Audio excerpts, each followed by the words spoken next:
Assalamualaikum warahmatullahi wabarakatuh. Salam sejahtera bagi kita semua. Perkenalkan, nama saya Mutiara Indah. Saya dari Fakultas Ilmu Manajemen STIMA IMI Jakarta. Baiklah, saya akan menayangkan video yang membawakan materi tentang bab 7, yaitu mengukur positioning merek dan bersaing dengan efektif. Yang kedua, strategi yang kompetitif untuk pemimpin pasar. Yang ketiga, gimana strategi merebut pasar dan bersaing dengan efektif. Baiklah, saya akan melanjutkan materi pembahasannya. Oke, bicara dengan marketing itu ibaratkan berperang.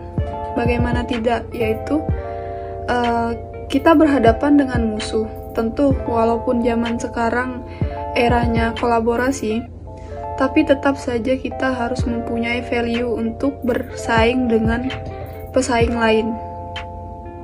Praktek di lapangan ada yang namanya kompetisi.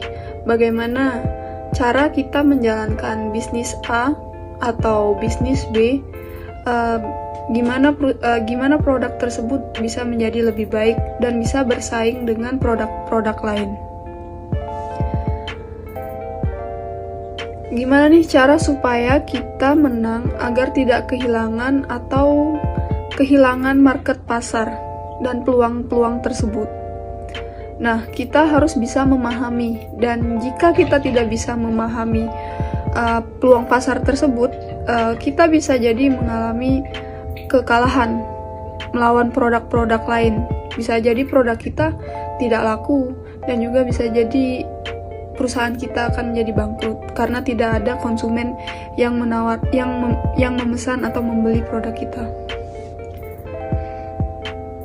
Nah, ada cara yang bisa kita lakukan, yaitu market yang bukan atau market yang belum menjadi market kita. Contohnya, ibu-ibu yang sering berkumpul di Facebook. Nah, sekarang kita harus lebih jeli. Apa yang harus bisa kita kembangkan dengan melihat peluang orang berkumpul dengan platform-platform tertentu untuk bisa menjualkan produk-produk mereka dengan mengikuti tren yang terjadi saat sekarang, apa yang dibutuhkan dan apa yang memang dijadikan sebagai style atau gaya kekinian.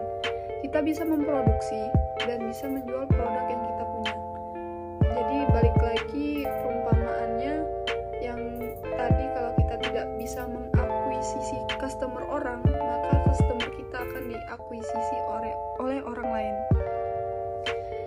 Jadi strateginya yaitu di sini kita memiliki strategi soon to be soon, yaitu istilahnya itu cegatan dalam melihat peluang pasar yang ada. Kita tuh harus bisa lebih berinovasi dalam melihat peluang pasar. Misalnya kita berjualan kosmetik atau skincare. Customer exciting market kita itu yaitu orang-orang yang sudah pakai kosmetik, bukan? Dan the next target yang bakal kita incar atau kita lihat peluangnya tersebut yaitu anak-anak generasi X yang belum pakai kosmetik dan tidak pernah mengetahui gimana keuntungan dan kekurangan dari kosmetik tersebut. Nah, kita bisa masuk ke pasar anak muda dengan menggunakan di sosial media atau sudah terkenal di sosial media yang mereka pegang tersebut. Selebgram yang terkenal contohnya bisa mereview tentang produk tersebut, bagaimana plus dan minus ketika kita sudah menggunakan produk tersebut, sehingga penonton atau yang sudah melihat tayangan dari review produk tersebut bisa menilai, oh ini bisa jadi untuk the next produk yang saya pakai atau nanti menjadi list bagi orang yang ingin membeli. Trik yang kedua yaitu shifting market atau memikat. Cara memikat kita untuk pembeli itu beralih ke produk kita yang tadinya mereka membeli produk lain, tapi setelah kita mereview tentang produk kita, mereka jadi tertarik. Contohnya, orang yang membeli obat batuk atau obat pusing kepala itu biasanya harus datang ke dokter gitu. Tapi dengan kita melihat peluang, bagaimana cara kita menciptakan suatu obat tanpa harus orang tersebut datang ke rumah sakit, yang bisa lebih membuat waktunya lebih efisien, tapi juga menguntungkan kepada konsumen tersebut mendapatkan impact yang baik juga.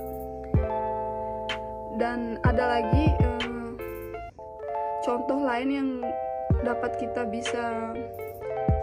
lainnya lagi yaitu kebanyakan orang ingin mempunyai tubuh yang langsing. Nah, solusi orang yang ingin memiliki tubuh yang langsing tersebut yaitu ada beberapa banyak pilihan, seperti mereka pergi ke rumah sakit dengan treatment tertentu. Ada lagi yaitu pergi ke tempat gym, tempat olahraga. Dan ada lagi satu cara yang mungkin lebih efektif dibantu tanpa harus ke rumah sakit mengeluarkan biaya yang lebih besar, yaitu obat herbal yang bisa membantu melangsingkan badan tanpa harus pergi ke rumah sakit dan tanpa harus mengeluarkan banyak biaya. Cukup dengan meminum obat herbal, kita bisa menciptakan banyak konsumen atau konsumen tersebut suka dengan produk yang kita ciptakan. Mungkin banyak diminati banyak orang. Dan cara selanjutnya yaitu refusing market atau dengan cara mengembat, yaitu orang-orang yang sudah atau sedang mengkonsumsi produk lain tapi beralih ke produk yang kita ciptakan. Kompetitor market kita berarti di sini sudah berbenturan dengan kompetitor pesaing lain dengan mengandalkan value atau kualitas yang mungkin lebih baik, harga jual yang lebih relatif murah, tapi barangnya tidak besar adalah dengan trik kolaborasi dengan siapapun yang bisa memungkinkan produk kita tersebut laku di pasaran. Dengan berkolaborasi dengan berbagai macam perusahaan atau orang yang bisa membuat produk kita atau barang kita menjadi bisa lebih berkembang. Mungkin dari beberapa penjelasan yang saya sampaikan